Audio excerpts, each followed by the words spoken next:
All right, I get this question all the time. How did you get to this point of understanding? Because my perception has changed so much. Well, so is mine. My biblical understanding and views on things and everything has changed as I have grown and matured in the faith, as I've become more studious, more prayerful, as I have surrounded myself with faithful biblical teachers. There is no secret. I don't think that I'm all that smart or brilliant or anything. I really thank God for everything that He has done in me and through me. I do recognize God's hand on my life. I mean, I'm fortunate and in grace to be able to teach a class right now that has 150 people where we're teaching them about discipleship. So I understand where the question is coming from, and I'm so grateful for everyone that follows, that trusts the content that comes from me, and I take that with such solemn responsibility, and everything. But there is no secret to it, really. It's just faithful study. I love God. I love the Lord with all my heart, all my soul, and all my mind. And so because I am commanded to love the Lord with my mind, and I do, I apply my mind to learn more about the God of the Bible. I study, I buy books. A lot of people, I invest in really two big things, three: my family, my spiritual formation, discipleship, and shoes.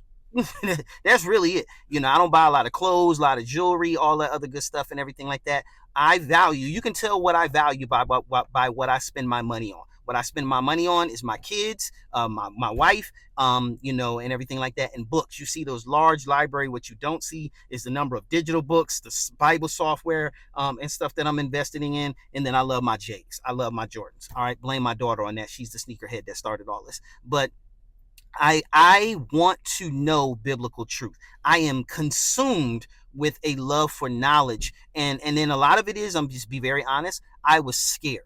I When I took this personality test and everything, I realized that one of the parts of my character and personality is not so much that I don't like to be wrong, but it said that I fear incompetence. That's what it was. It said that I fear incompetence.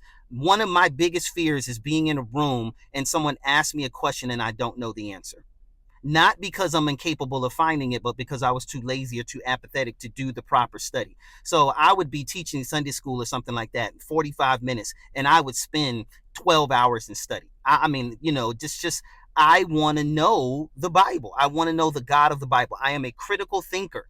And so you best believe, before I make some content on something, before I do a PowerPoint, before I teach a class, I have done hours and hours and weeks of study and read multiple books, considered multiple sources, because this is important to me. This has eternal value.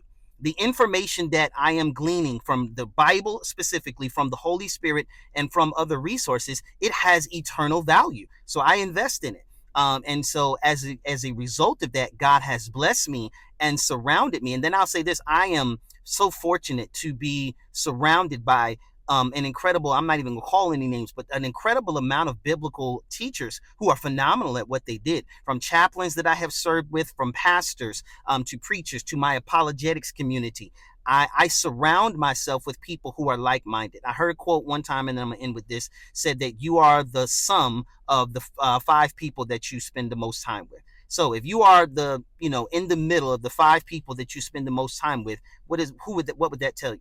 So I constantly surround myself with people that are smarter than me, and I consume their content. And everything. I talk about one person, my friend Damon Richardson on Facebook. I name a few. I lied. Damon Richardson on Facebook. When that brother came out and I saw the biblical knowledge that he had, I consumed his content. I took every class he had. I invested money in everything that he could. I consumed his YouTube videos because I saw something in him that was like, I need to learn from that brother.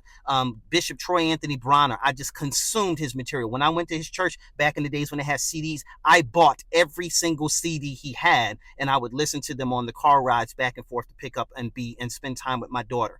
Podcasts, I consume podcasts and audible books, and different things like that. Dr. Eric Mason's, I'm on his YouTube channel every week. Now I've been watching more of Philip Anthony Mitchell, Jackie Hill Perry. When these people put out content, because I trust them, I follow their content. True Christian Ministry, Inspiring Philosophy, I follow these people because they're incredibly brilliant at what they do, and I love growing.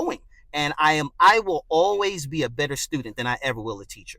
God has gifted me to teach. I know beyond a shadow of a doubt that is my spiritual gift.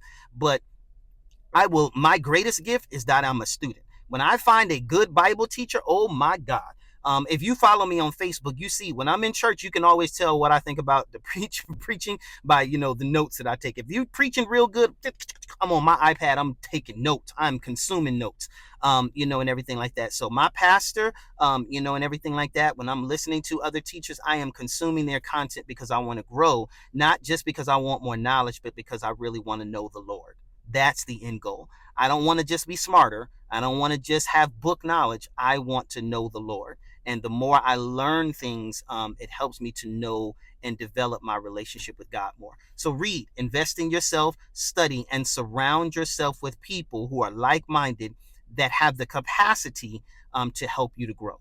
I hope that helps.